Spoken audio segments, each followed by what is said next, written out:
En un mundo habitado por diferentes razas, son los humanos quienes prevalecen.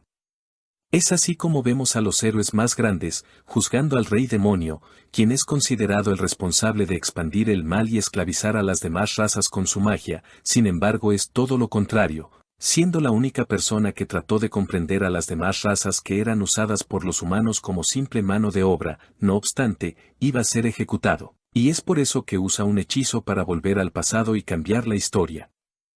Esta historia da inicio en el imperio de Antares, más precisamente en su capital, Rifenheim, en donde se estaba llevando a cabo la lucha contra el demonio maligno invocado. Tal demonio maldito barrió con 2 millones de soldados que habían ido a enfrentarlo. Así es como un soldado le deja saber a su rey. No obstante, más allá de sentirse abrumado por lo terrible de la situación, aquel hombre acepta la realidad de cómo el rey demonio fue capaz de haber traído la ruina a su nación y pudo pintar el mundo con su maldad. Pero este iba a ser el día en que todo terminaría, pues ahora se encontraba en las manos de los verdaderos héroes.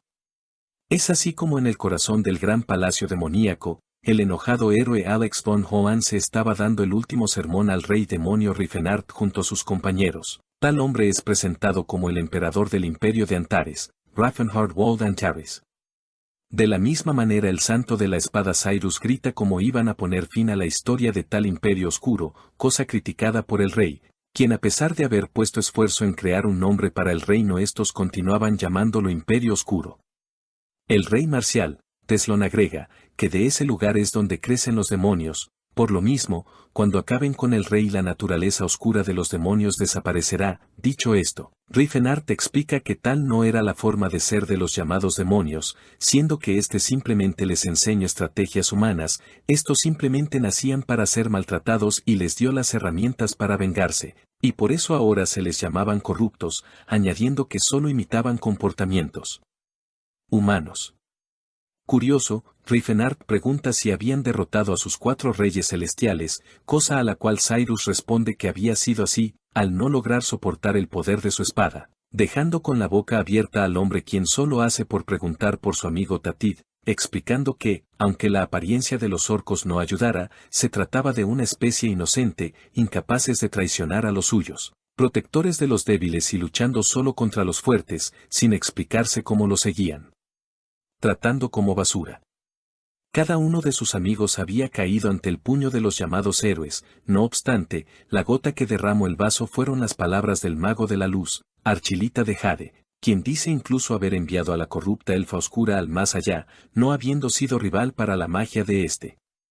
Con la imagen de su compañera en la mente, el rey se da cuenta que estos estaban rogando por ser asesinados, desatando su ira, que, a pesar de sus motivos, simplemente hizo por confirmar las ideas erróneas de los héroes ahí presentes. Ciertamente su compañera era oscura, o por lo menos su tono de piel lo era, pero era simplemente porque los humanos al talar los árboles la obligaron a migrar a tierras estériles. Era una elfa de sangre pura que simplemente estaba bronceada, pasando a atacar los héroes, ignorando las razones y alimentando la ira del hombre. Alex le grita que, de no ser por este y sus poderes malignos, aquellos monstruos no habrían caído en la oscuridad, logrando vivir sus vidas normales. Con esto queda claro para Rifenart que no había forma de razonar con estos, ya que, para ellos, las otras especies solo aclamaban por ser esclavizadas, dando poco valor a sus vidas, y por eso mismo, si las cosas iban a ser así, no iba a tener problemas para convertirse en el rey demonio que creían que era, elevando a los presentes. Su nombre es Rifenart, se trataba de un simple gran mago, aunque ser gran mago no era algo ordinario, el cual a pesar de ser humano había cambiado su percepción de estos. Los elfos eran vistos como bonitos sirvientes que usualmente duraban mucho, los enanos eran hábiles con sus manos y la minería y los orcos vistos como mano de obra, obteniendo el peor destino los trolls, quienes eran usados para crear pociones curativas. Sin embargo, él había sido sorprendido al descubrir lo rica y profunda que era la cultura de sus razas, llegando a conocerlos, aprendiendo magia espiritual de los elfos y hechicería de los trolls, que al ser combinadas por su ingenio lo convirtieron en el primer usuario de magia de los 10 círculos. Al continuar conviviendo con estos ya no era capaz de ignorar su complicada situación, por ende, comenzó a tenderles la mano, haciéndose cada vez más difícil al no poder ocultar la expansión de su territorio a los humanos. Los mismos enviaban caballeros, destruían cosas, saqueaban territorios y ellos, evadiendo el conflicto simplemente se mudaban a otros lugares. Pero, aunque todo lo que hacían era escapar, de manera extraña terminaron expandiendo su territorio y fundando de esta manera el imperio de Antares, no por el hecho de odiar a los humanos, sino por creer que las demás especies no eran seres inferiores, por eso mismo nunca iniciaron una lucha. No sirviendo de nada esas intenciones, ya que incluso si todos estaban de acuerdo en vivir una vida en paz, los humanos habían argumentado que las demás razas simplemente estaban siendo controladas por el rey demonio, y que tenían que ser liberados. Demostrando su empatía, Riefenstahl dice entender este pensamiento, puesto a que su ejército no estaba conformado por especies bonitas, eran duendes y orcos, pero matar a seres inocentes por esa razón era inaceptable. Como rey tenía que proteger el orden y su imperio, sacando rápidamente del juego al héroe Alex.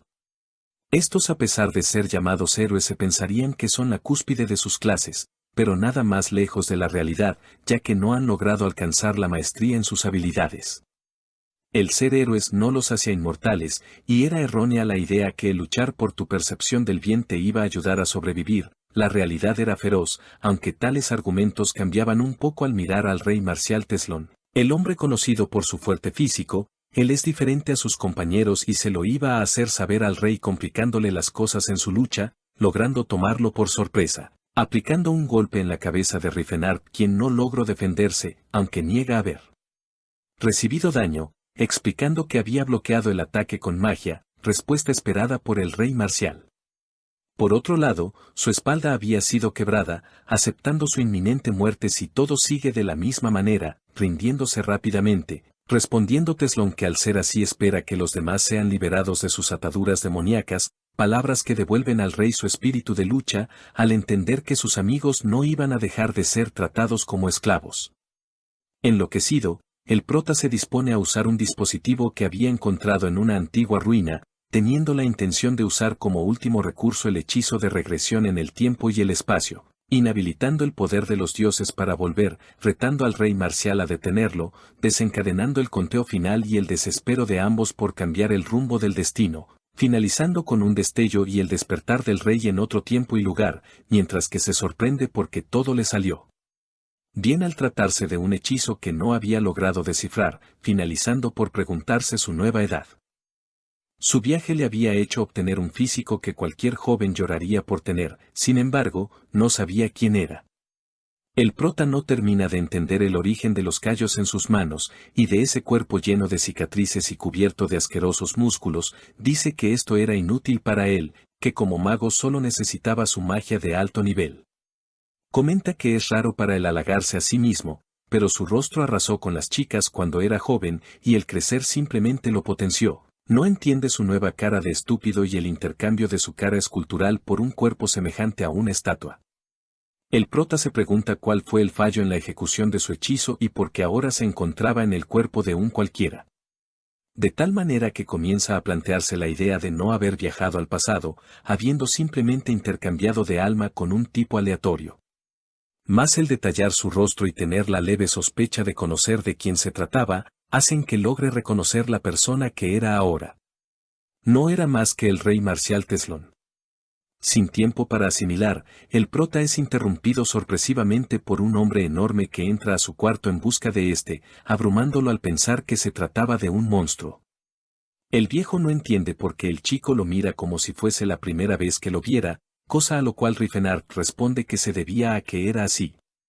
Gruñendo mientras rasca su barba, el viejo se pregunta si esta era ya la tercera vez que el prota había usado la excusa de amnesia, así que sin creerle lo toma de la cabeza y comienza a arrastrarlo puesto que ya era la hora del entrenamiento. Juzgando la situación, Riefenstahl entiende que tal viejo se trataba del maestro de Teslón, el artista marcial más fuerte del continente de todos los tiempos, el rey marcial Gerard Kronprodes. Crucificado, el prota pide perdón al anciano mientras ruega por ser escuchado, logrando que el viejo ate su boca al notarlo muy charlatán, tomando un bambú y dando inicio al entrenamiento ante los ojos aterrados de Riefenstahl que en el fondo de sí mismo sabía lo que iba a pasar.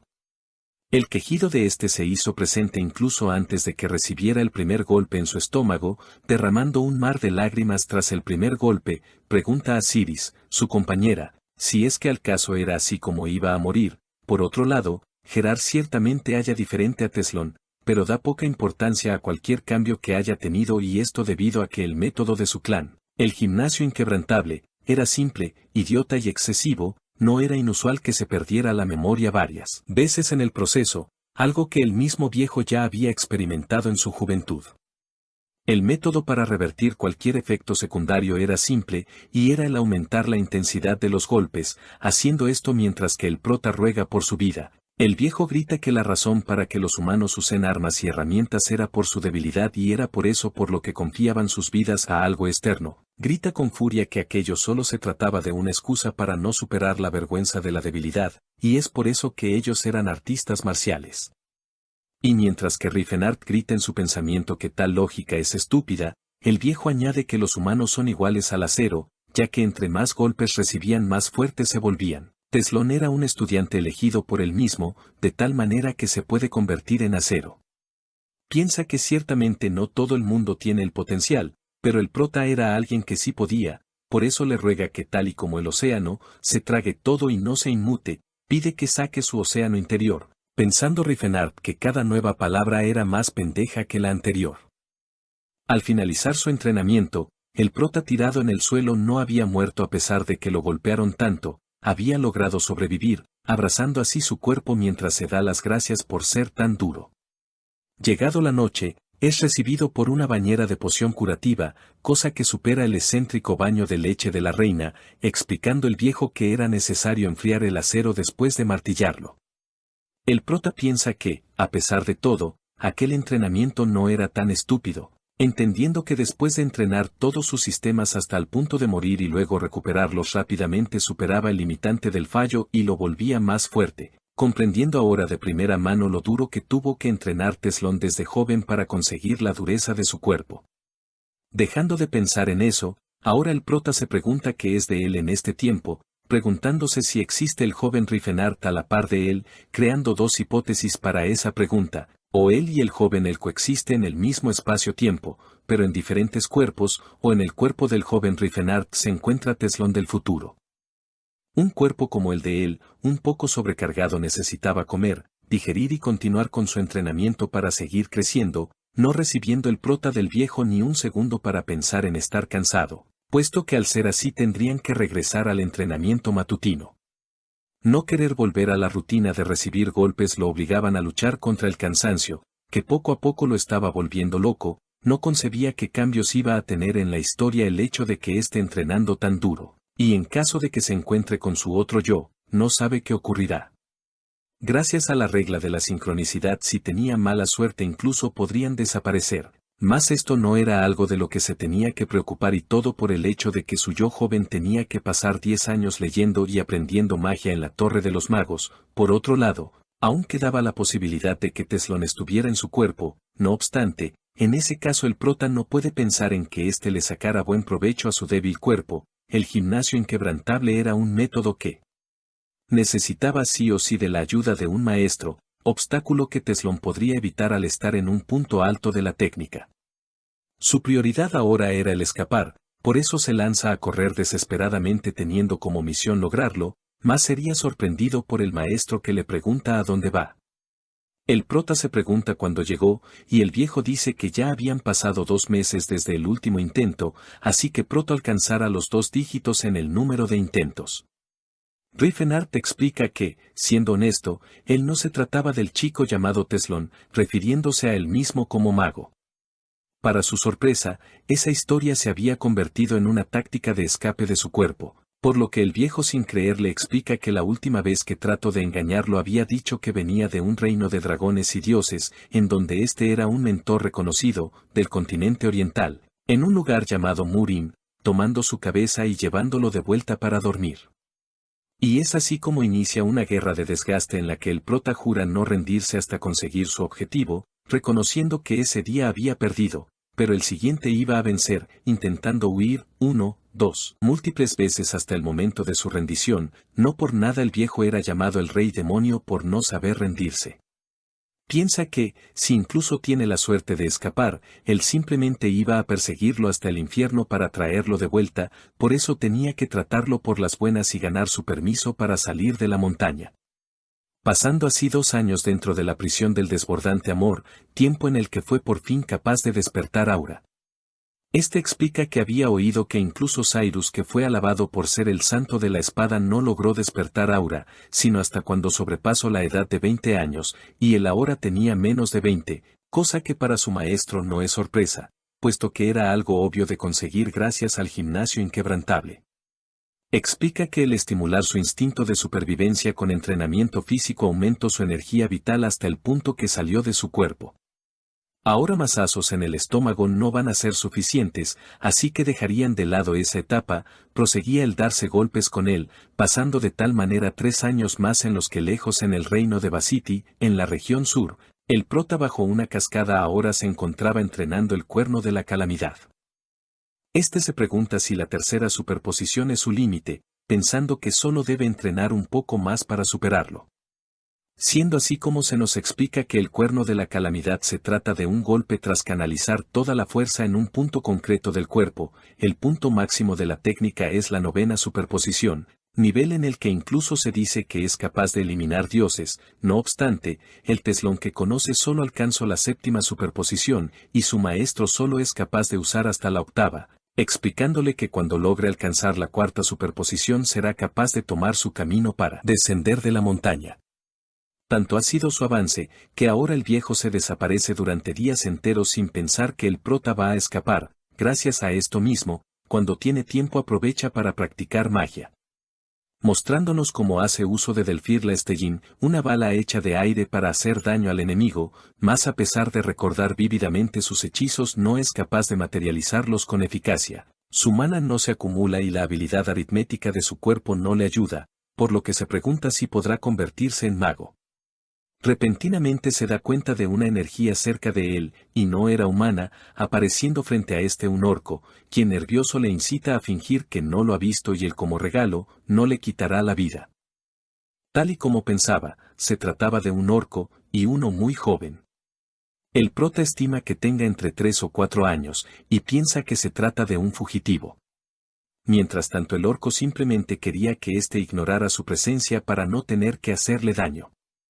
Era igual a como los recordaba, estaba hablando la situación ya que el prota no estaba siendo hostil, confirmando que los orcos se trataban de una raza que no buscaba matanzas innecesarias incluso en la peor situación, preguntando de esta manera a Rifenard si estaba siendo perseguido.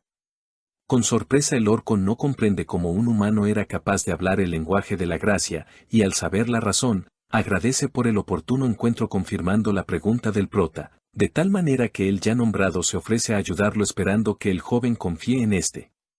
Mas el simple hecho de que el prota sepa su idioma ya era una razón para considerarlo su hermano, además de no sentir maldad en él, pero no quería ponerlo en peligro. La forma de hablar del orco daba a entender que venía de un buen linaje, así que el prota muestra su habilidad mágica para que el joven no esté preocupado, haciendo que éste se sorprenda y pregunte si el pelirrojo era mago, ya que su cuerpo decía lo contrario.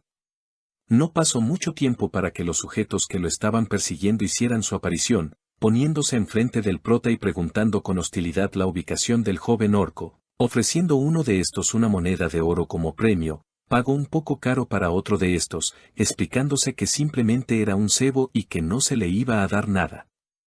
El prota niega haber visto algo, no obstante, las pisadas en el suelo lo contradijeron. Debido a esto los hombres se disponen a revisar el alrededor, cosa a la cual Rifenard se niega, haciendo enojar a los hombres, quienes debido a su cantidad estaban seguros de salirse con la suya, a pesar de estar viendo con sus propios ojos a un chico con un cuerpo soberbio. Confiado, el prota sabe que sus puños son armas mortales, por esto mismo usar armas en personas débiles era un acto benevolente de su parte, al ser alguien más fuerte con los puños que con las armas.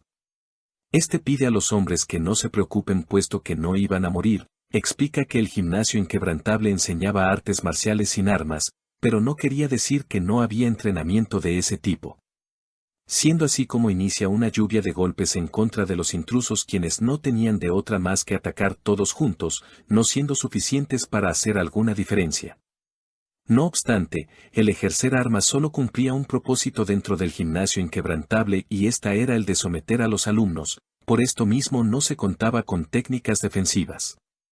Es así como Riefenstahl prueba su primer machetazo, pero para sorpresa del atacante y el prota, este no había recibido daño, incluso siendo su cuerpo no tenía sentido que una espada no funcione en él, ya que después de todo se trataba de un humano. La mejor parte de la técnica de armas es que a pesar de recibir mucho daño, no se morirá, algo que el pelirrojo ya había experimentado. El último hombre frente a él pregunta su nombre, acto desvergonzado según el prota que no veía justo que este fuera el único que no haya recibido una paliza, de tal manera que después de esa masacre toman camino, mientras que el prota piensa que todo aquello había sido muy divertido, viniendo a este la idea de querer aceptar discípulos para hacerles lo mismo, cayendo en cuenta que pasar tanto tiempo entrenando lo estaba cambiando. El agradecimiento del orco no se hizo esperar, prometiendo al prota que no olvidaría tal favor hasta el día de su muerte, preguntando el prota si estaba bien para un guerrero el agachar la cabeza tan fácilmente, siendo esta la manera de agradecer del joven orco al haber recibido una segunda oportunidad para vivir por parte de éste, y puesto que ahora lo consideraba su mentor, no iba a dudar en ayudarlo cuando más lo necesite. Esta era una costumbre común dentro de los de su raza, el mentor era como el maestro a quienes los caballeros servían, preguntándosele su nombre, a lo cual el prota iba a responder con el nombre de Teslón, prefiriendo decir su nombre real, haciendo la promesa el joven orco de nunca olvidarlo. El prota pregunta el destino en mente que tiene el joven orco, puesto que el mundo pertenece a los humanos, así que no tiene idea de dónde puede ir, más sin saberlo. El joven tenía claro que prefería morir a continuar con su esclavitud, sugiriendo el prota un lugar que tenía en su memoria. Dice que más allá de las montañas Larchid, a 15 días de camino hacia el sureste yace un páramo sin nombre, un lugar que los de su especie llaman la Tierra de los Senderos, sugiere al joven ir allí, al lugar donde reside la tribu del oso azul, tomando camino de esta manera, no sin antes el prota preguntar su nombre, respondiendo el joven ser el hijo de Crota, heredero del hacha de Lat, su nombre era Tatid. Tatid, uno de los 4 grandes guerreros celestiales, y jefe de la tribu del oso azul, quien más tarde se convertiría en el gran jefe de los orcos. El prota no podía creer que Teslón se hubiera encontrado con este en su juventud, pero sabía que, de ser así, lo más seguro es que no fuera ayudado al chico, por esto mismo había cambiado el destino. Esperando mientras lo ve marchándose, con melancolía, que en el futuro se vuelvan a encontrar. Es así como pasó otro medio año después del repentino encuentro con su compañero, en donde continuando con su arduo y pesado entrenamiento llegó hasta el punto en donde su maestro lo quería. Recordando el viejo como al inicio de su enseñanza el prota no dejaba de alegar ser un mago llamado Riefenstahl recibiendo demasiadas palizas. Esto era algo que el chico no quería recordar y más al ya haber pasado 6 años después de lo dicho, no obstante, como era de esperar después de los 10 años instruyendo al pelirrojo el viejo comienza a ver los frutos del esfuerzo, no cabiéndole en la cabeza el porqué de que éste siguiera siendo tan bajito. Dice esto, pero el prota tiene una estatura de 1,90, alegando el viejo que era poco comparado con sus antecesores, quienes mantenían una media mínima de 2 metros hasta estos días. Así que pregunta al chico si realmente continuaba aplicando con consistencia la técnica de respiración que se le había enseñado. El prota recuerda que el Teslón que conoció en su tiempo también media unos 2,30, tratando de calmar a su maestro al pensar que se trataba de una cuestión de constitución, más era como el viejo estaba sospechando ya que Riefenstahl no tenía pensado en convertirse en un monstruo. Siendo así como se pasa a dar inicio a su prueba final, concentrándose y dando un gran salto al cielo para iniciar la prueba de la 4ª superposición del cuerno de la calamidad, estrellándose contra el suelo, creando una destrucción suficiente para complacer al viejo con la actuación.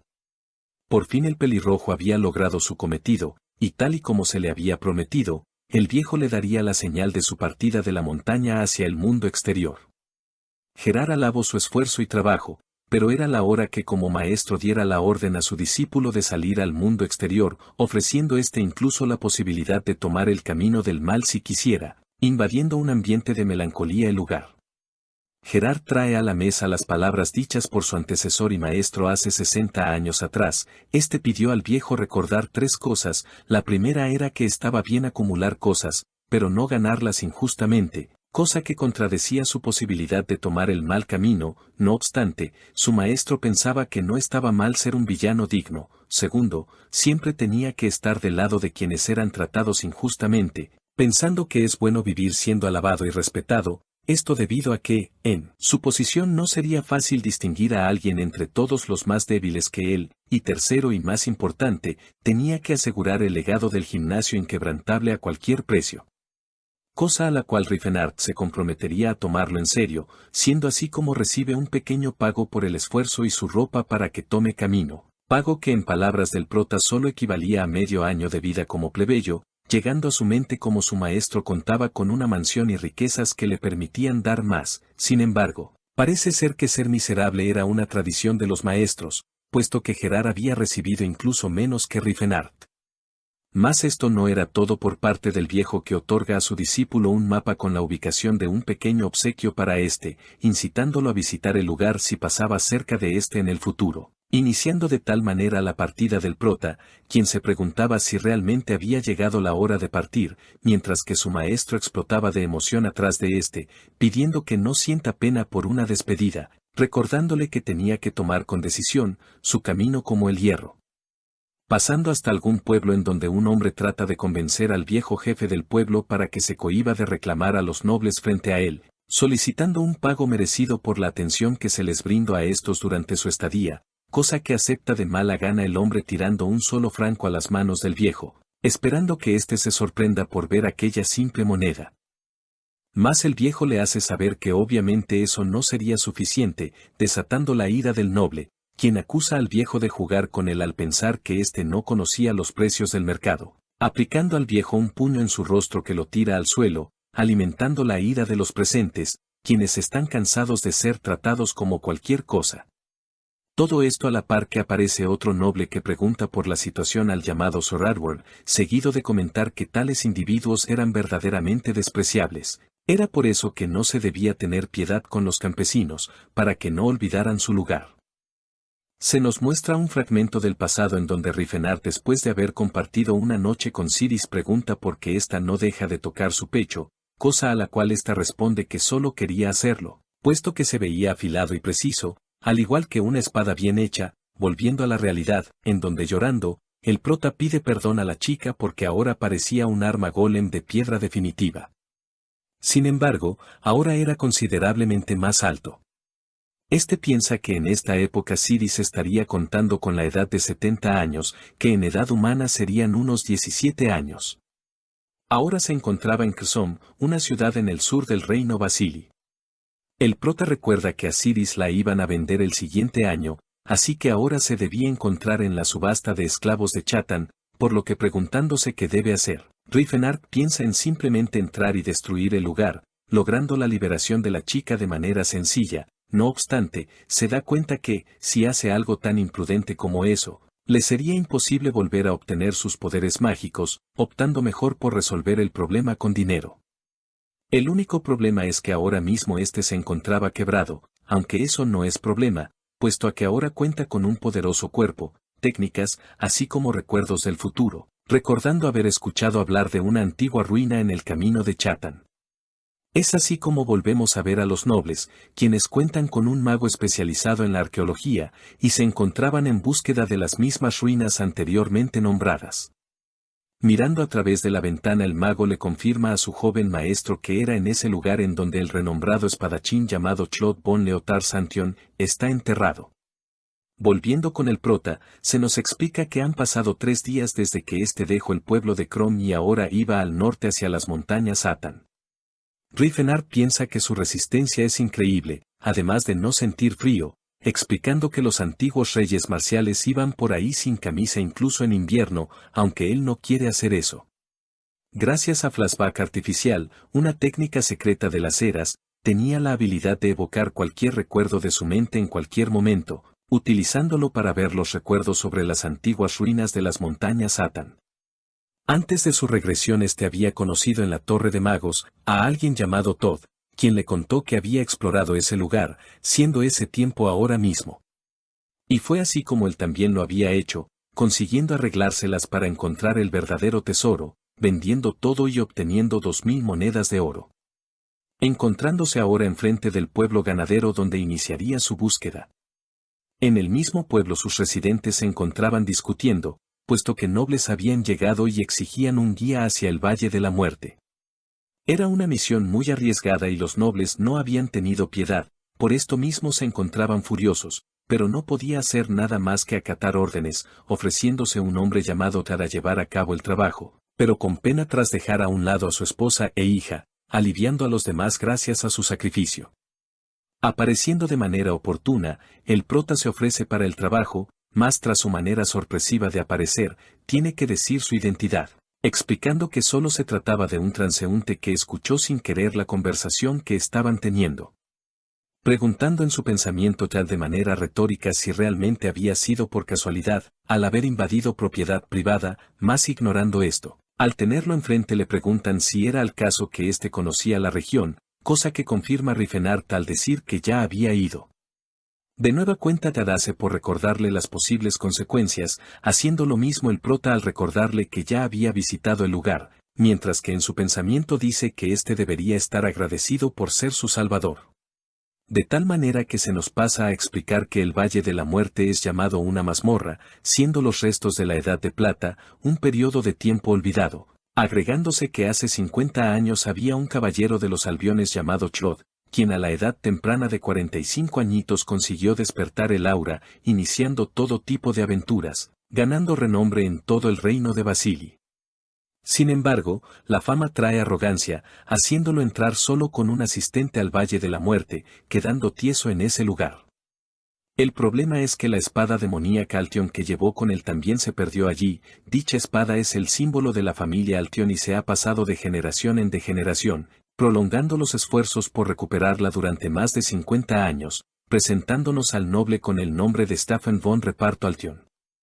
El prota no puede evitar ver lo bien que se lleva la elfa cazadora con el chico, posible nieto de Chlod, notando como solamente había un santo en el grupo llamado Sillan, queriendo creer que se trata de alguien capaz, al notar su aparente corta edad, sorprendiéndose al pensar que se trataba de un hombre. Por otro lado, era agradable volver a ver a su compañero Todd, mas estaba siendo difícil encontrar el momento para hablar con este debido a su constante charla con Sillan, no evitando sentir el ambiente un poco raro.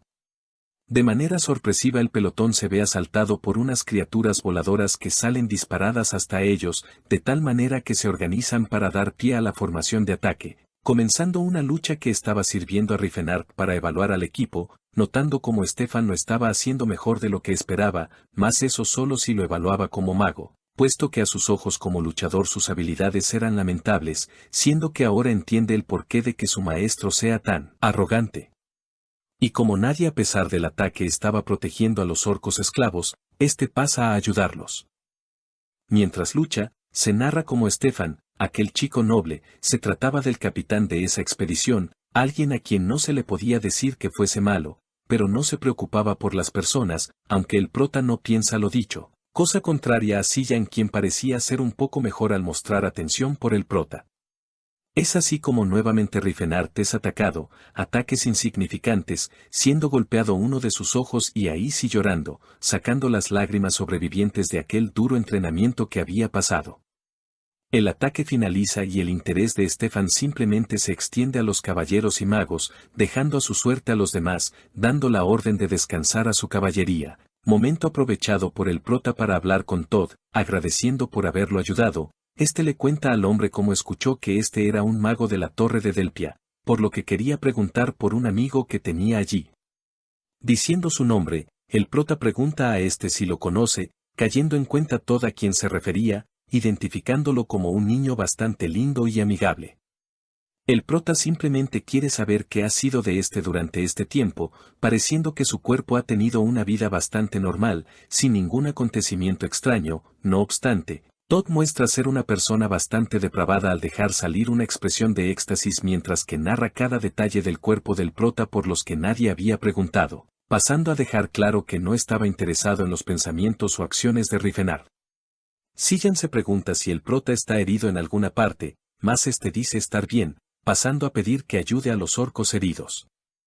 Estos se tratan de negar, alegando no necesitar ayuda, interrumpiendo los caballeros para decir que esos bastardos se podían curar simplemente lambiendo sus heridas. El prota nota como incluso después de esto sigue siendo amable, no obstante, sabe que los trata como si fueran mascotas, sabiendo que, si se quería hacer algo por ellos, el camino iba a ser largo y áspero. La aventura continúa, y se le da la orden al chico para que siga a su guía. Es así como horas más tarde nos encontramos con todo el escuadrón totalmente cansado y confundido por los numerosos enemigos a los que han enfrentado, a pesar de estar en una pequeña montaña. La razón de estos encuentros era el prota, puesto que había decidido seguir avanzando bruscamente, a pesar de saber el camino ya existente. Explica que los caballeros son arrogantes, los clérigos demasiado serios, y los magos, estrechos de mente y tacaños, y al ser un mago hasta los huesos, él simplemente siguió las órdenes de tomar el camino más rápido, siendo un poco desafortunado encontrar tantos monstruos por el camino. Pocos pasos más adelante por fin hallarían las ruinas antiguas de Palton, en donde al estar en la entrada, darían inicio al verdadero viaje con la esperanza de salir recompensados. Deseando buena suerte, el prota ve cómo entran para al quedar solo tomar su propio camino rumbo a los tesoros que lo sacarían de pobre. Aquellas ruinas se encontraban llenas de monstruos, sin embargo, en el pasado sirvieron como un tipo de base logística, usado como base militar normal entre comillas, puesto a que tal tecnología en la Edad de Plata pasada al contexto actual se podría tomar como un milagro, un lugar bastante valioso. Caminar por esos pasillos ya visitados lo llenan de nostalgia, el prota no puede evitar pensar en cuando estaba paseando en ese lugar con Siris, quien había sido de ayuda para acortar el camino, de cierto modo, porque éste aprovechaba el momento para agradecerle como debía, pensando que eran valientes al hacer algo así en un lugar tan peligroso.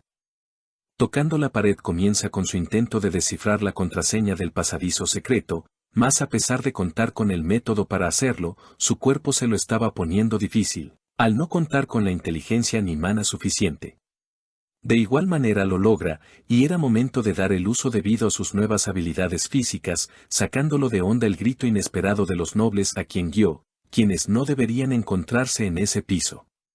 El hecho era que al abrir un pasadizo secreto había activado las trampas atrás de él. El prota había ignorado que el lugar era una instalación militar donde todo tenía que ser legal y ahora estaba intentando repeler a los intrusos. En el pasado no hubiera pensado en eso, pero ahora había condenado a muchas personas a su fin. Sillan con su magia sanadora, es el encargado de curar a los heridos, quienes dan las gracias por las molestias a este, quien solamente lo hacía para el poder sobrevivir, explicando que de no ser por Todd, el derrumbe por parte de la trampa los hubiera hecho perecer.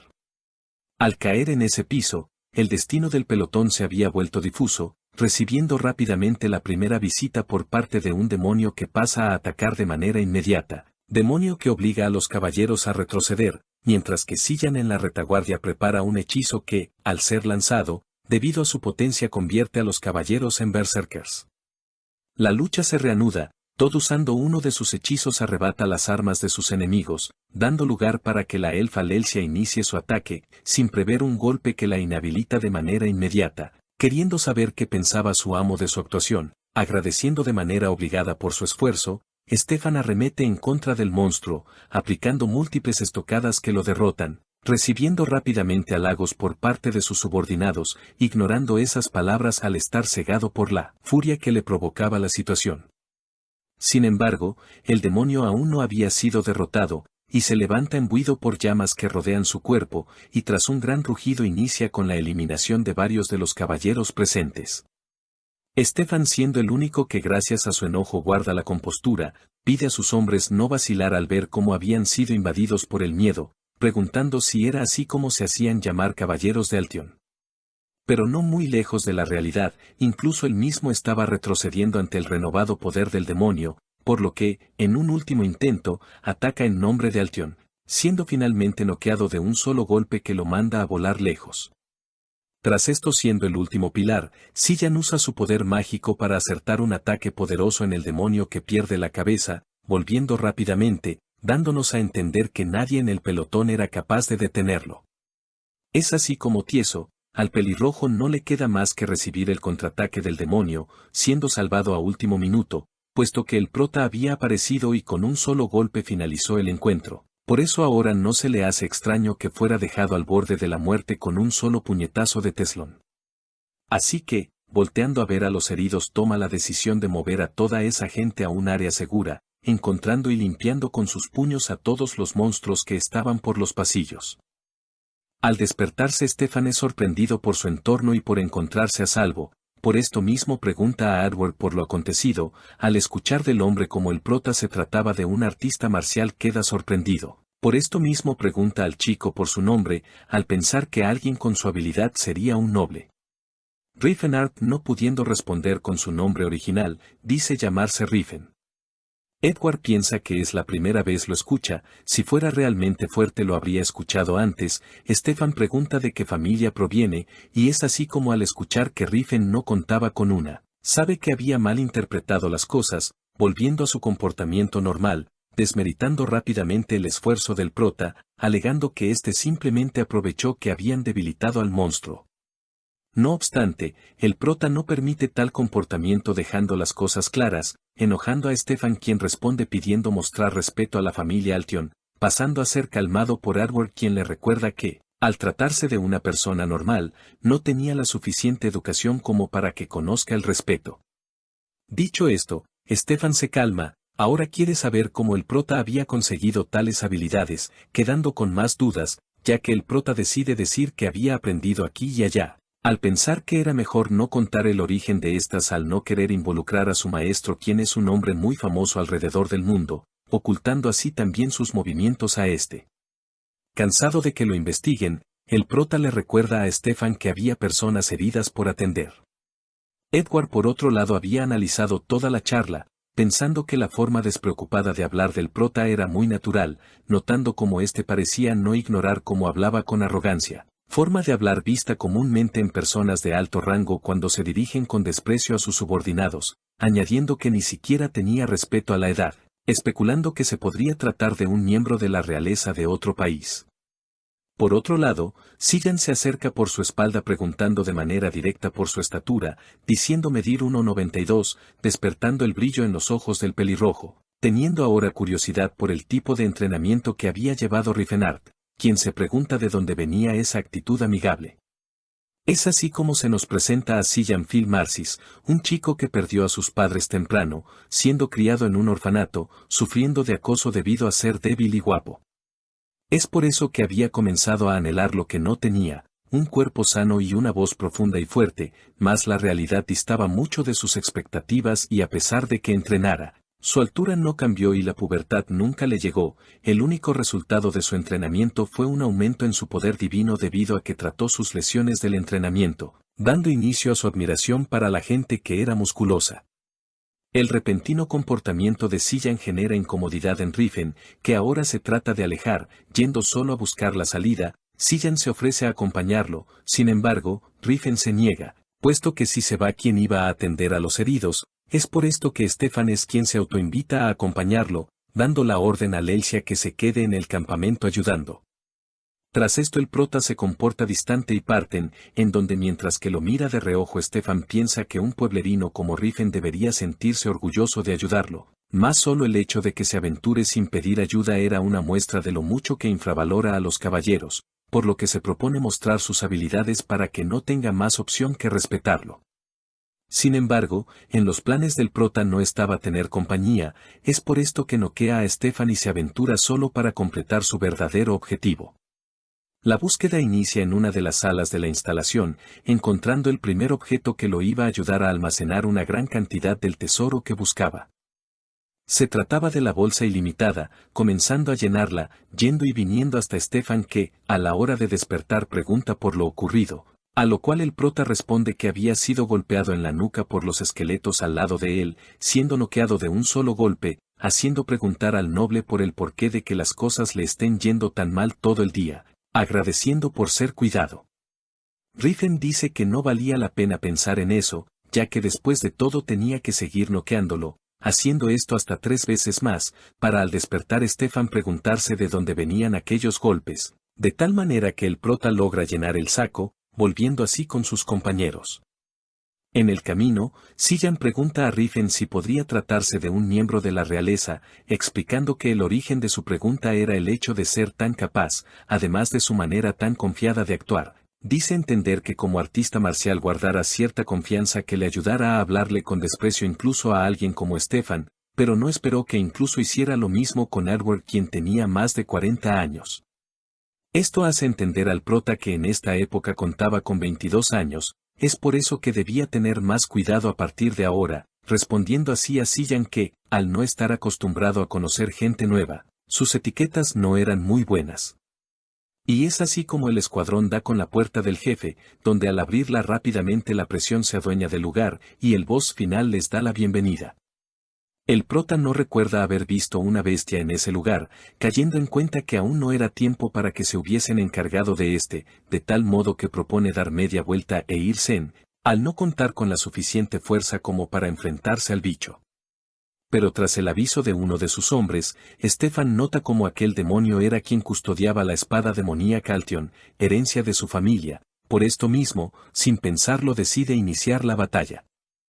Edward trata de advertir que es demasiado peligroso y sugiere regresar para reunir refuerzos al tener conocimiento de a lo que se iban a enfrentar. No obstante, Stefan ya lo tenía decidido y no se iba a echar para atrás, dando la orden a sus hombres de atacar, mientras que el prota simplemente lo llama estúpido. El diseño de la mazmorra tiene un sistema de autodefensa para solventar las debilidades del mismo, sin embargo, su mal funcionamiento causó su fusión con entes sobrenaturales, en otras palabras, tales monstruos vivían normalmente hasta que fueron obligados a chambear en condiciones de explotación laboral. Otra cosa que se menciona es el aumento de poder de los bichos debido a la fusión, algo que deja pensando a nuestro prota quien no puede calcular el poder del demonio, quien incluso fue capaz de eliminar a un usuario de aura como el señor Chod. No obstante, Stefan no se la estaba pensando tanto, al ver la espada su orden inmediata para sus hombres es la de atacar al enemigo mermado por las cadenas. De igual manera Rifen trata de persuadir a Sir Edward, y aunque este es totalmente consciente de que están a punto de cometer una locura, simplemente se escuda con el argumento de que el prota se trata de un bárbaro sin honor, lanzándose a morir. Es así como con la bendición de Sillan estos estaban siendo cortados uno por uno, ante la mirada de pena del prota que tiene que esquivar soldados voladores. Rifen finalmente se había hecho a la idea de cómo era la personalidad de Stefan, perdiendo su tiempo si quería hacerlo escuchar, cosa diferente a Sir Edward quien sí parecía a alguien cuerdo y podría ceder. Dejando eso de lado, a palabras del prota, con un simple vistazo, Stefan ha estado aguantando su lucha contra Grelbest, nombre del demonio, y sin querer herir mucho su orgullo. Estaba volando como mariposa y picando como abeja, sin lograr demasiado con sus ataques. Sillan también estaba aportando, usando el mazo de su diosa aplicando de su parte buenos martillazos en el demonio, acompañados por las estocadas de la elfa Lelsia, la cual es reconocida por el prota como una chica hábil, estando por encima de Sir Edward y siendo posiblemente la segunda mejor del grupo. Pensando por esto en sí los pudo subestimar un poco, para que tras un ataque por parte de Todd la defensa del sistema pasara a fase 2, y así soltando al perro. Sin sus cadenas el demonio ya no se trataba de algo que pudiesen manejar, mostrando su superioridad al sacar fácilmente del combate a Stefan seguido de Lelsia, para seguido soltar una llamarada de su boca, calcinando todo lo que se encuentra a su paso, pareciendo así que había llegado el fin de Sillan de no ser por el prota. Este extingue las llamas y pide perdón al chico por hacer su entrada demasiado tarde, es así como nuestro prota, Rifen se une a la batalla, preguntándose si podría manejar al demonio, expresando que sinceramente tenía curiosidad al respecto, esperando comprender más sus nuevas capacidades en ese momento. En su tiempo como mago, no hubiera enfrentado a nadie sin antes saber que podía ganar, no obstante, ahora se trataba de un guerrero, es por esa razón que se encontraba emocionado, quería enfrentarse a oponentes fuertes, aptitud que seguramente su maestro halagaría. El prota ataca primero siguiendo el consejo de su maestro en caso de contar con dudas, mas tras esquivar el primer golpe confirma que su adversario no era de tomar a broma, ya que su cuerpo que no recibió daño de una espada de acero, ahora había sido herido, recibiendo otro golpe volando en dirección de un muro, respondiendo Sillan con preocupación, pero calmándose al notar cómo el prota sale ileso y mostrando por primera vez después de su entrenamiento, el aura que tantos golpes le costó por despertar. El round 2 da inicio y los golpes van y vienen. Por otro lado, Stefan como espectador se encuentra incrédulo al ver aura, preguntándose cómo demonios era que alguien que ante sus ojos era un bastardo había sido capaz de manifestar aura, algo que él como un noble distinguido no ha sido capaz de hacer. Ni siquiera el demonio que tenía enfrente lo había asustado tanto como ese hecho. ¿Quién demonios es ese tipo? ¿De dónde demonios ha salido? ¿Qué demonios es ese monstruo? Con esta lucha nuestro prota se estaba dando cuenta del fruto de su entrenamiento. Cada ataque de Grelbest era fácilmente leído por este, pero incluso tras múltiples heridas, los guardianes de las ruinas no se derrumban. Era el sistema el culpable de que regeneraran sus heridas y de que se estuviera alargando el combate. Práctica de bloqueo conjunto, práctica de batalla aérea, práctica de técnicas de ataque. De alguna forma el prota se había conseguido el mejor saco de arena. Sin embargo, de no ser por los presentes, esa situación ya hubiese terminado, puesto que el prota tenía en su manga el cuerno de la calamidad, más su uso haría que el lugar se derrumbase. Todd aconseja a Rifen para que use su aura sobre su espada y de esta manera terminar con el monstruo. No obstante, esta posibilidad ya estaba en la mente de nuestro prota. Más debido a que su aura viene del arduo entrenamiento físico, le es imposible usarla sobre un arma, o por lo menos no se le fue enseñado cómo, cosa a la cual responde Todd diciendo que eso no tenía sentido. Rifen vuelve a ser interrumpido, siendo Sillan quien pregunta ahora. Este apurado quiere saber qué tan duro era el cuerpo del prota, y tener su respuesta aplica un hechizo de filanencia sobre él, haciendo que su poder aumente. Como mago, Rifen sabe perfectamente lo que acaba de hacer Sillan. Con enojo no puede creer que éste le haya lanzado un hechizo de armas de acero en su cuerpo, pensando que a pesar de su frágil cuerpo, la personalidad de este era una locura. Dispuesto a acabar con todo, rápidamente arremete contra el monstruo, golpeándolo con un combo de patada y rodilla, finalizando con un puño que eleva a la bestia, destrozándolo en el aire, ante los ojos maravillados de Sillan. Es así como la lucha del prota finaliza, siendo rápidamente abordado por Stefan. Este siendo sarcástico halaga la forma en la que escondió su identidad, preguntando si ante sus ojos eran tan insignificantes. Dice que reconoce que es fuerte, ahora preguntando si fue divertido verlos luchar. Nuestro prota niega lo dicho, ya que simplemente estos no le despiertan interés ni siquiera para burlarse. Rifen se da la vuelta, cosa que Stefan se toma como una ofensa, respondiendo con un ataque traicionero, que es fácilmente esquivado por el prota, tropezando y rodando, siendo avergonzado frente a todos. Tras esto, el prota le entrega la espada de su abuelo, debido a todo el alboroto que éste había causado para obtenerla, humillando una vez más al orgulloso Stefan, que solo puede escuchar como Sorarwar halaga al prota por su acto desinteresado. El prota que escuchó esto, lo contradice en su pensamiento. Él había renunciado a la espada simplemente porque no era nada a comparación de las que sabía que era capaz de hacer para sus amigos, abandonando la mazmorra de esta manera. Ya de vuelta en el pueblo ganadero, Rifen es testigo de los actos de Sillan para con el pueblo, repartiendo monedas de oro entre estos y sanando a los enfermos. Halaga su capacidad para hacer negocios, argumentando que, gracias a esto, la orden de Filanense mejorara su imagen. Por otro lado, de vuelta con la caballería, Stefan propone investigar al prota, mientras que en su pensamiento no acepta ser más débil que éste. Siendo así, Rifen toma camino para conocer a Siris, percatándose de la presencia de Sillan, quien lo estaba persiguiendo. Al serle preguntado la razón de su actuar, Sillan responde explicando la existencia de sacerdotes viajeros, los cuales iban por ahí mostrando la gracia de la diosa y atendiendo creyentes, diciendo el prota que estos se trataban de peregrinos, añadiendo en su mente que estos a menudo mueren mientras viajan. Sillan agrega que originalmente su plan era volver a la orden sagrada, no obstante, quería aprovechar la oportunidad de la misión para convertirse en peregrino, y de ser posible viajar con el más destacado y fuerte que viera entre ellos. Ante esta respuesta, el prota se pregunta si fue maldecido a encontrarse con gente rarita. Es por esto que piensa en rechazarlo, más al caer en cuenta de su capacidad como chico de primeros auxilios. Deja que se quede a su lado, para que atienda en el futuro a Siris si resultase herida. Tras esto, en la noche,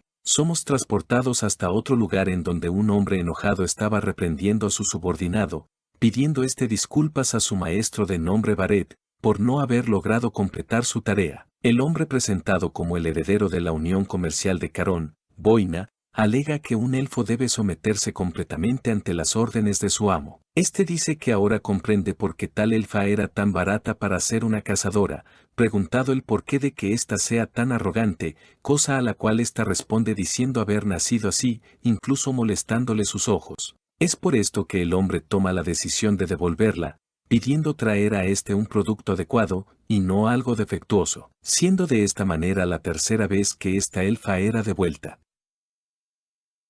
Se nos explica que el Principado de Chatan es una nación comercial situada en el norte del continente, limita con otras naciones y su comercio florece gracias a que es atravesada por el río Huran, encontrándose nuestro prota dentro de Zeppelin, su capital y centro de todo el comercio. Tal ciudad cumplía con las expectativas de lo que se espera que sea la mejor ciudad del continente para el comercio, puesto que después de todo esta había sido fundada por comerciantes que habían comprado las tierras al reino Grime, razón por la cual hay muchos privilegios para los mercaderes en ese lugar. Silan no puede seguirle el paso al prota, quien es movido por la emoción de volver a encontrarse con su amada, mas en el camino la atención de esto se desvía hasta un aristócrata que estaba reprendiendo a un mendigo. Tal hombre se trataba del jefe del sindicato Royepain, quien se encontraba ofendido, golpeando al viejo, para irse después de tirar sobre este 30 monedas de oro. Silan rápidamente acude en su ayuda, mas al querer buscar justicia, el mendigo hace por decir que todo se encontraba bien, puesto que tal dinero debería bastar para establecerse allí, comportamiento que sorprende al chico, cosa contraria al prota que ya tenía en cuenta ese tipo de comportamiento en la gente de ese lugar. Debido a esto, Silan no comprende qué tipo de negocios tiene el prota en un lugar como ese, cosa a la cual Rifen responde nerviosamente tener que comprar un elfo. Dicha respuesta asusta a Silan, pero debido a que no puede explicar sus razones, opta por dejar que crea lo que quiera. Tras esto, pasamos a ver cómo el jefe del sindicato, Terid, se encontraba criticando la situación anterior, mientras que se nos muestra rodeado de elfas, apareciendo en ese momento Beret, que es sorprendido por quien le pregunta por su última adquisición, refiriéndose a la elfa del cap anterior. Beret en su pensamiento maldice haberse encontrado con tal sujeto, sin embargo, pasa a explicar lo sucedido, provocando la risa de Terid, quien se burla de su incapacidad para domar a un esclavo, adjudicando esto a la razón de que el sindicato de Beret no figure entre los 10 mejores de la ciudad. No obstante, Beret se justifica contando cómo no era la primera vez que esta elfa era devuelta, mientras que Terid simplemente se encuentra pensando en qué cara iba a poner el ya nombrado, al saber que sí logró domar lo que él no pudo. Dicho esto, volvemos con el prota, está junto a Silan quien se encuentra haciendo ejercicio. Al verlo Rifen se pregunta por qué el chico después de tanto esfuerzo no gana músculo, siendo resuelta su duda al ver cómo el mago cura sus heridas al instante con su magia. Decepcionado nuestro prota explica que ahora entiende por qué el chico no gana músculo. La magia de curación es similar a retroceder en el tiempo. Para ganar masa muscular, el cuerpo se entrena, estirando y regenerando. Pero si usa un hechizo para curarse, simplemente iba a volver al estado de antes de empezar, y por consiguiente había perdido el tiempo. No se había dado cuenta que había perdido el tiempo durante los últimos 5 años, así que por esto el prota se compromete a enseñarle un método de entrenamiento más efectivo, dejando esto de lado para tomar rumbo al comercio de esclavos. Se explica que, en la subasta de esclavos, las elfas son las más populares, y por ende mucho más caras debido a varias características, siendo principalmente por su belleza. El top es, elfa cazadora, 800 monedas de oro, mujer elfa, 300 monedas de oro, joven elfa, 100 monedas de oro, joven elfo, 30 monedas de oro, espadachín orco, 10 monedas de oro, esclavo orco, 5 monedas de oro, bebé orco, entre 4 y 5 monedas de oro, y de último se encuentra el elfo macho, quien tenía tendencia al suicidio, por ende, no encontraba demanda, añadiendo otra razón a su popularidad la larga esperanza de vida con la que cuentan, alargando sus etapas adolescentes, explicando que debido a esto había un chiste entre los comerciantes sobre un tonto que morirá de viejo invirtiendo en un bebé elfo. Silan comenta cómo el Feneim se trata de una subasta de esclavos especializada en elfos con más de 300 años en tradición, Más a nuestro prota le parece repugnante el nombrar como el paraíso de los elfos a la subasta de esclavos, añadiendo Silán que es de esperar que los elfos sean mejor tratados que los orcos. La idea que tiene el prota sobre la esclavitud a diferencia de Silán es totalmente contraria. Sin embargo, dicho pensamiento tenía origen en la malinterpretación de la condición de vida que llevaban los elfos en su lugar de origen, el desierto. El ciudadano promedio creía que el estilo de vida de esta raza había mejorado al estar bajo el cuidado de los humanos, o que por lo menos no iban a morir de hambre. Dicho esto, el pensamiento de la gente no puede ser cambiado con miedo, y si quiere que las cosas cambien a diferencia de su futuro, el prota tiene que hacer las cosas de manera diferente. Tras esto, las elfas se hacen presentes en la habitación, no obstante, con enojo por la situación de las chicas presentes. Riffen pregunta si podrían tener una chica con piel un poco más oscura, siendo nuevamente mal interpretado. De esta manera inicia un tour por las instalaciones, mientras que el comerciante hace comentarios de la calidad de las elfas que trataban, como si fuesen cerdos o vacas, avivando de esta manera el enojo del prota. El sitio cuenta con un lugar en donde se le da entrenamiento a las elfas cazadoras, a donde habían llegado se entrena a las jóvenes que no han crecido del todo, y es ahí donde a lo lejos se encontraba Siris. De vuelta en el futuro, se nos muestra lo cercanos que eran Riffen y Siris, teniendo incluso la confianza como para reprenderlo y educarlo. Mientras ayuda al prota, la chica se pregunta cómo una persona de edad avanzada podría ser tan linda, no obstante, a pesar de esto continuaba guardándole un profundo respeto. Tras esto, volvemos hasta la invasión de Antares, justo en el último momento que pasaron juntos Riffen y las personas más importantes para este.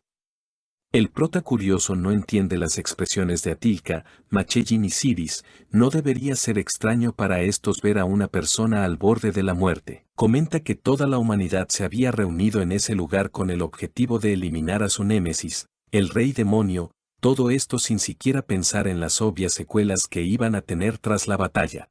Y todo debido a no permitirse el lujo de aceptar la existencia de otras razas. Debido a esto, si Riffen quería que sus amigos vivieran tenía que quedarse atrás. Dicho lo dicho, nuestro prota se disculpa con su amigo Alpod, puesto que incluso después de la garantía de Dios, este no lo había logrado, siendo corregido por el nombrado al decir que no se trataba de una garantía. Él es un oráculo. Se narra la profecía de que un hombre acompañado por una elfa y guiado por un orco derribarían el pilar de Ocril, sería seguido por el pueblo enano, siendo capaz de cambiar su destino y otorgando a estos la salvación. El prota comenta que ese día había quedado sorprendido, tras haber derrumbado el santuario el que los enanos lo llamaran su salvador. Es por eso que el enano con la bendición de Alpoté espera volver a reunirse nuevamente en el futuro, llegando la despedida final, dejando a Siris atrás quien junto a un beso jura esperar el regreso de su líder. De vuelta al presente, el comerciante comenta sentirse mal, Siris se trataba de un producto defectuoso, había sido devuelta 3 veces en total, era rebelde y solo es buena en el combate. La había puesto a entrenar a las demás cazadoras, quienes necesitaban de un ser vivo al cual cortar para ganar experiencia. Es por esto que pregunta al prota si realmente quiere hacer la compra. Mas el prota no contaba con dudas, al escuchar esto, el comerciante al pensar que el chico se trataba de un gran pervertido y al ver su rápida decisión, piensa en poder conseguir un precio un poco más elevado, pidiendo 300 monedas de oro, dejando a la chica al nivel de una elfa cazadora normal, pareciendo incluso barato para Silán. ¿Quién se sorprende? Nuevamente Riffen tenía a Siris enfrente, se pregunta qué tanto ha sufrido al ver sus cicatrices, y usando su abrigo la cubre prometiendo que iba a ser curada por su compañero. Sin embargo, al preguntar su nombre y no recibir respuesta, le propone a esta que su nuevo nombre sería Siris de apellido Bellencia, algo extraño para la chica, quien le recuerda al prota que un esclavo no necesitaba apellido, respondiendo Riffen que se trataba de algo que debía mantener a partir de ese momento. Horas más tarde, el comerciante sería sorprendido por la llegada de Terid, quien estaba ahí para comprar a Siris con la intención de humillar a Beret. No obstante, es sorprendido al escuchar que ya había sido vendida. Y al preguntar por información del comprador el comerciante responde con el único detalle que tenía de Y era su descripción física. Mientras pasa esto, Rifen le estaba comprando un atuendo adecuado a Siris, estaba tratando de acercarse más a esta, y los detalles estaban siendo notados por la chica, quien no comprende el porqué de que la esté tratando como una humana. Es por esto que Rifen le pide por favor que tenga la confianza de llamarlo por su nombre. Siris malinterpreta esto al pensar que se trataba de un juego de rol, tomándolo por un pervertido pretendiendo ser aventurero. Es por esto que le sigue la corriente al pensar que los humanos son todos iguales, cambiando su actitud al ser llevada a comer. Ese es el lugar que visitaban en el futuro para rememorar su aniversario, también era el lugar favorito de ella en el futuro, no obstante, antes había sido conocido por esta como su salvador y ahora era su comprador. El chico se pregunta si fue demasiado pronto para conocerla, dejando eso de lado porque espera que pronto comience a aceptar lo que éste le ofrece, siendo así como ahora toman camino a comprar algunas armas. Siris toma una estocada, lo cual le parece extraño al prota que comenta esto diciendo el arma preferida de la chica, quien se pregunta cómo sabía esto, cosa que no le sorprende a Silan, quien halaga su capacidad como guerrero al dar con el arma hecha para cada persona, comprando un arma de igual manera a este para complacer su deseo, pasando a ser interrumpidos en medio de su caminata por unos hombres que piden hablar con el prota.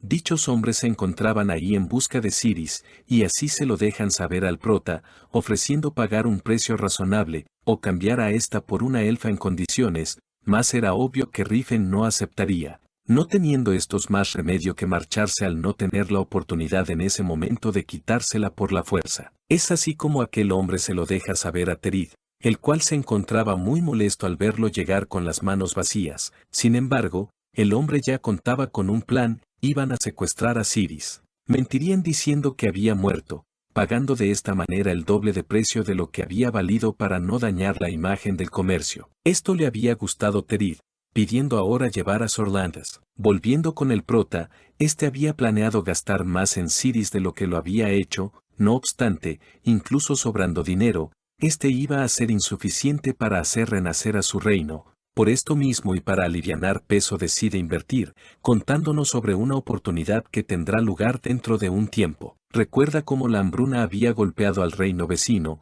un país agrícola llamado Reino de Crovance. El lugar había sido bendecido por la diosa de la tierra y era impensable que algo así le sucediese. Todo esto hasta la primavera siguiente, en donde incluso se verían escenas tan grotescas como padres comiendo a sus hijos, pareciendo una opción sensata invertir en grano. Siendo así, quedaba elegir el sindicato, no invertiría en el sindicato de Royepain, su líder se trata de un pervertido quien había abusado de Siris en su vida pasada, es por esto que eligió el tercer sindicato. Era especializado en el comercio de cereales y era némesis de Royepain, el sindicato Taoban. Se nos presenta al líder de dicho comercio con el nombre de Sebel Taoban, este se encuentra contra las cuerdas. La competición rastrera de Royepain que baja los precios para quitarles los clientes estaba dejando al sindicato al borde del precipicio, y mientras se encuentra trabajando es interrumpido por la llegada de un hombre que quiere invertir. Sibold se encuentra recio a escucharlo,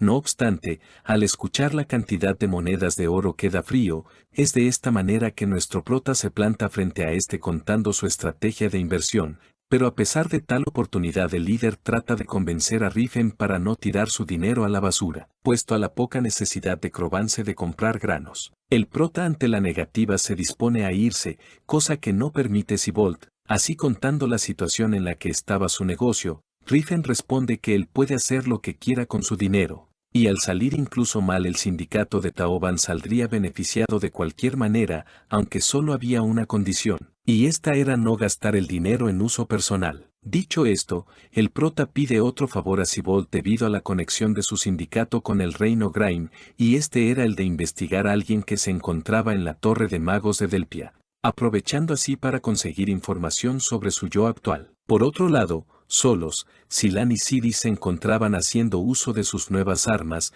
viniendo a Siris recuerdos de hace mucho tiempo. Se nos muestra a la que parece ser su madre junto a esta, en lo que hace mucho tiempo era su hogar. Dicha mujer cuenta cómo su raza llegó a ser los guardianes del bosque. Vivían en eterna felicidad bajo el cuidado del árbol del mundo Elfheim, animales y árboles servían a estos, aunque ahora todo había sido arrebatado por los humanos. y habían sido obligados a migrar, comenta que llegará el día en que vuelvan al paraíso una vez más, es por esto que pide a su hija no olvidar su orgullo. Han pasado muchos años, y sin embargo continúa recordando tales palabras.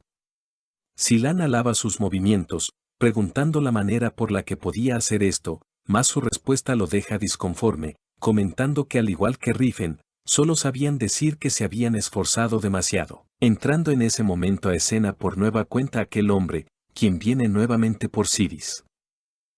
Es así como se lo hace saber a esta, y era algo que no podían evitar al haber tomado medidas para que no hubiese interrupciones, atacando el hombre a Silan debido a sus constantes interrupciones, siendo salvado por Siris, quien de manera fácil acaba con cada uno de los hombres que se le ponían enfrente. El guardia reconoce el poder de esta, y al ser así no estaba dispuesto a dejar que un sacerdote la potenciara. Al ser atacado el pelirrojo se enoja, mas la chica lo despreocupa, está segura de que puede sola, aunque ahora su oponente no iba a ser humano. El guardia saca su as bajo la manga, poniendo enfrente de esta a un orco llamado Talcata.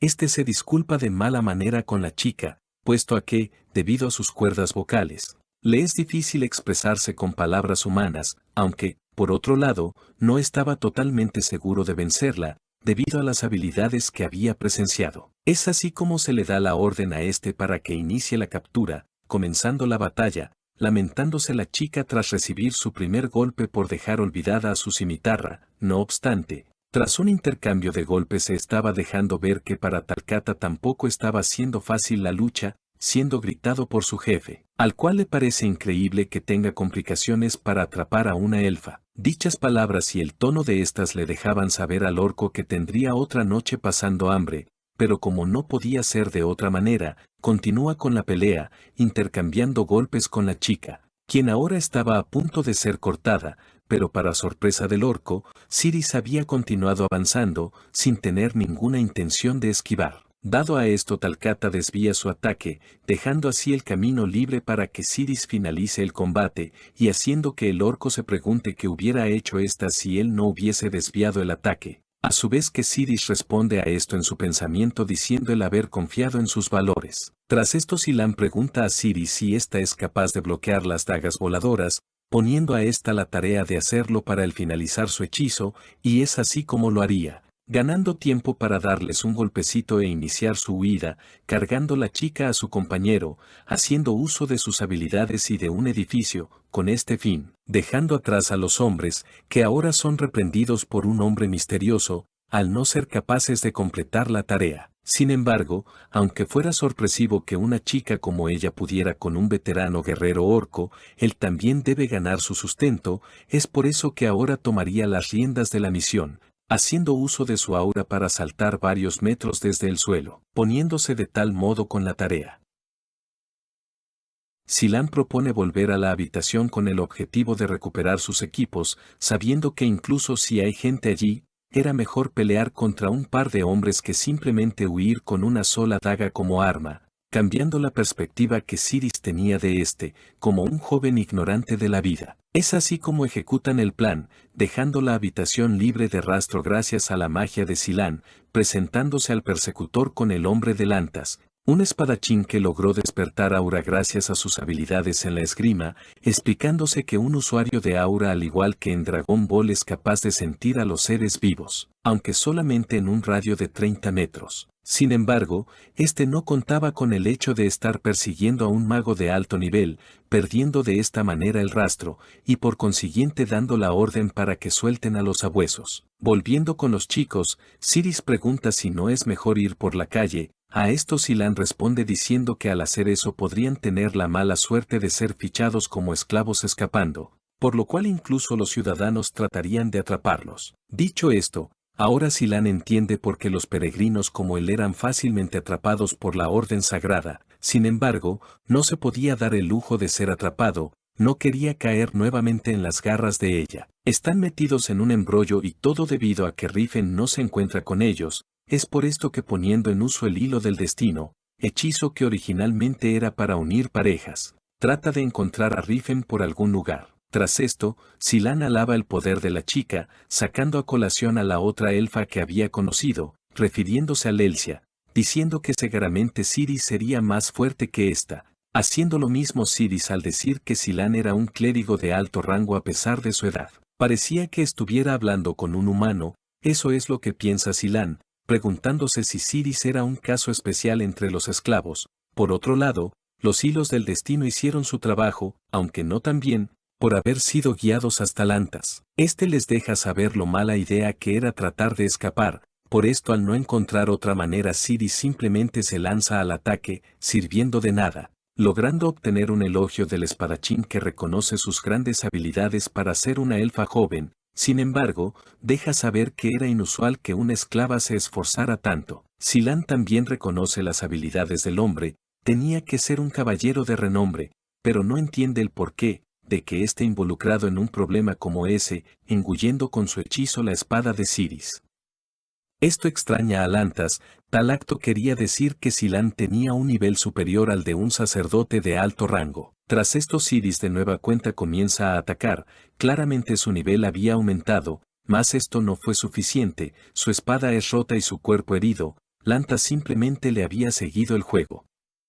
Es así como Silan se da cuenta que estaban enfrentando a un usuario de aura. Era extraño. Alguien con su poder involucrado en un asunto de bajo nivel como este, eso era como encender una fogata usando un dragón.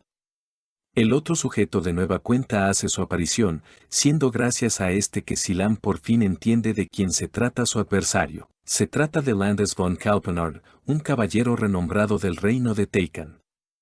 Siendo descendiente de una familia de nobles, logró despertar su aura al final de sus 30, es de esta manera que llenó de orgullo al reino, pero todo no es color de rosas, puesto que Lantas tenía un horrible secreto. Tenía un fetiche indescriptiblemente horrible, que atrapó a los elfos, escaló a los humanos de la ciudad real y finalmente alcanzó a la nobleza, siendo así como se convirtió en la mayor desgracia del reino Teikan. Lantas se trataba del monstruo con el cual las madres asustaban a sus hijos y ahora no era raro que estuviera metido en un embrollo como este, al haberse escondido en el Principado de Chatan. Este explica que tras matar a cientos en el reino de Teikan, había huido hasta aquí, siendo así como hace mucho tiempo no tenía que jugar a las escondidas. Todo esto era así, no obstante, desde el punto de vista del sindicato de Royepain su maldad no era nada, comparado a la ventaja de tener a un usuario de aura de su lado. Es por eso que a cambio de algunos trabajos sucios este recibía un salario y libertad de movimiento. Un usuario de aura era el símbolo del poder, y fue gracias a esto que Royepain alcanzó lo más alto. Lantas sella el poder divino de Silan, mientras que Romat le pide tener cuidado con Siris, aunque por otro lado Silan había tenido mala suerte ya que gracias a su belleza había llamado la atención del depravado Lantas, el cual tenía la intención de llevárselo. Silan le hace saber que se trataba de un hombre, sin embargo, corre con la suerte de que Lantas no discrimina, por consecuente Silan cortando la mano de Romad, hace uso de su poder de hombre para luchar por su vida, levantándose incluso teniendo los tendones cortados. Acto tenaz que asombra a Lantas quien le hace saber que no tiene de otra más que amputar sus extremidades, cagando del miedo a Silan, que se salva a último minuto por la entrada del enfurecido Rifen. La sola presencia de Rifen hacía saber a Lantas que este no se trataba de solo un chico mamado, le habían dicho que se trataba de solo un chico al azar, pero ahora todos sus sentidos se encontraban disparados gracias a él, y al no ser capaz de estimar su poder como usuario de aura, era fácil intuir que no era nivel principiante, mas la edad de Rifen lo mantenía incrédulo. Es por esto que concluye que Rifen solo cuenta con un aspecto joven. Comenta que ya hacía tiempo que no se había encontrado a alguien fuerte como este, pero Rifen pide que no pretenda ser un caballero. Era un viejo pervertido y lo iba a hacer pagar, es de tal manera que inician el combate. Rifen arremete contra la espada de Lantas, chocando su puño contra esta de manera consecutiva, intercambiando golpes, destruyendo todo a su paso mientras que involucran a los presentes. Al ver el combate, Siris pregunta si Rifen siempre fue un usuario de aura, siendo que Silan había ignorado explicar esto. Por otro lado, Lantas la estaba teniendo difícil, puesto que esa no era la habilidad de alguien que acaba de despertar su aura, es por esto que deduce dos opciones, o había despertado su aura cuando era niño, o Rifen era un viejo de más de 40 con cara de bebé, de igual manera nada tenía sentido. Pasaba lo mismo con Rifen, este no acaba de entender cómo era que un pervertido tenía tal habilidad. Al ser su espada desviada por un simple brazo desnudo, Lantas llega a la conclusión de que no podía ser más que el discípulo del rey marcial Geral, mas no recibe respuesta. Es por esto que ahora pregunta el motivo detrás de usar su gran poder para cubrir a un esclavo. Enojado, Rifen pregunta a quien llama esclavo, explica que esos esclavos también tenían emociones y voluntades propias, le cuestiona al viejo si alguna vez ha interactuado, ha pensado en el motivo de su esclavitud. Rifen explica que siempre había sido así. La creencia de que el ser humano estaba por encima de todas las cosas estaba arraigada en la humanidad. Añade que incluso viendo llorar y reír a las demás especies no se había llegado a la conclusión de que tuviesen sentimientos, es por esto que ahora pregunta qué hacía mejores a los humanos por encima de los elfos. Lantas responde a esto argumentando ser los señores de la creación, era así como lo había dicho Sae. Sin embargo, como los hijos de la gran hada nacerían con ese propósito. Es por esta respuesta que Rifen recuerda el patriarcado, preguntando qué hubiera pasado si hubiera sido al revés.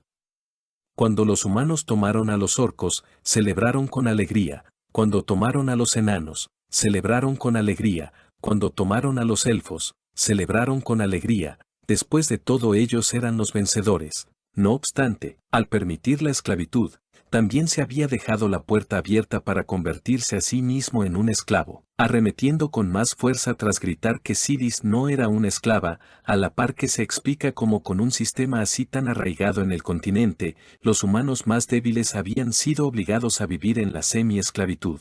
Algo también llamado servidumbre, los humanos no eran conscientes de la puerta abierta, es por eso que, si no se rompe esas cadenas, un día todos serían envueltos. El combate por fin había puesto enfrente a su ganador, el puño de Rifen le sacó la comida a Lantas de una sola y el muro que lo detenía voló junto a él, mientras que el chico promete cambiar todo lo conocido. Nadie iba a tomar a Sidis como esclava, nadie iba a tener esa idea.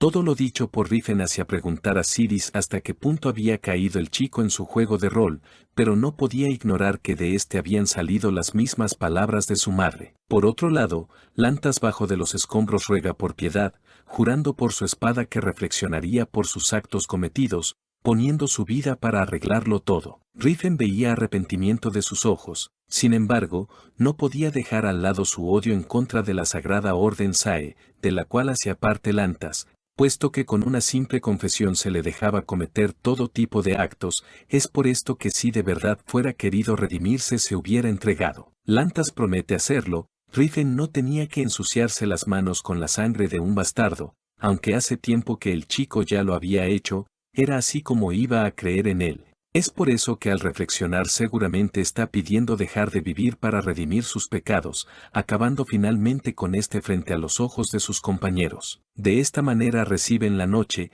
y al ya estar reunidos Rifen pregunta por el estado de Silán, quien había sido el que la pasó peor, de tal manera que Sidis hace lo mismo, sorprendiendo al chico por ser la primera vez que le había hablado. Silán al notar cómo los demás hombres huyen avisa a Rifen quien prometiendo algo agradable a estos si llegaban a huir, preguntaría de quién había recibido las órdenes, mas como era de esperar que dieran esa información no iba a ser fácil, por lo que se había visto obligado a sacarse el garrote. Tras una buena paliza, ahora sí les da tiempo de hablar, respondiendo estos rápidamente soltando toda la información, Rifen reconoce el nombre de Terid. Era el hombre que se había encargado de mostrar el infierno a Sidis durante 10 años en su vida pasada. En ese tiempo cuando había salvado a Sidis fue en busca de este para matarlo, pero cuando lo encontró ya estaba tieso en su cama. Romad ve las intenciones de Rifen en su cara, es por eso que advierte al chico que incluso teniendo la fuerza para hacerlo, era seguro que después de su venganza se convertiría en el enemigo del Principado Chatan. Sin embargo, es ignorado por Rifen, dejándolos vivir, pero desnudos en medio de aquella fría noche, que los obligó a juntar sus cuerpos para sobrevivir. Se nos lleva ahora hasta la mansión de Terid. En esta, envueltos de droga, los dos sujetos se estaban preguntando el porqué de la tardanza de Lantas y Romad. Terid incluso había comprado un par de elfas para el viejo enfermo, ignorando el ruido que se estaba produciendo fuera de la habitación. La llegada de Rifen a la mansión estaba siendo movida, le estaba siendo difícil contener su fuerza para no eliminar a los guardias. Silán por otro lado le estaba ayudando a no dejar testigos. Haciendo uso de un hechizo que cura los corazones rotos, se estaba encargando de borrar ciertos recuerdos. El chico piensa que Riffen debía estar agradecido con estaba siendo útil, sin embargo, Riffen le hace saber que él solo fuera bastado para salir con la cabeza de Terid. Es así como frente a ellos se encuentran con Talcata quien los para. Haciendo uso del idioma orco, Riffen trata de hacer entrar en razón al roco, es por eso que le pregunta el porqué de empuñar su espada por alguien como Terid. Talcata responde que era su honor como guerrero. Es por eso que no iba a retroceder a su voluntad de pelear. Riffen le cuestiona si vivir como esclavo era su voluntad.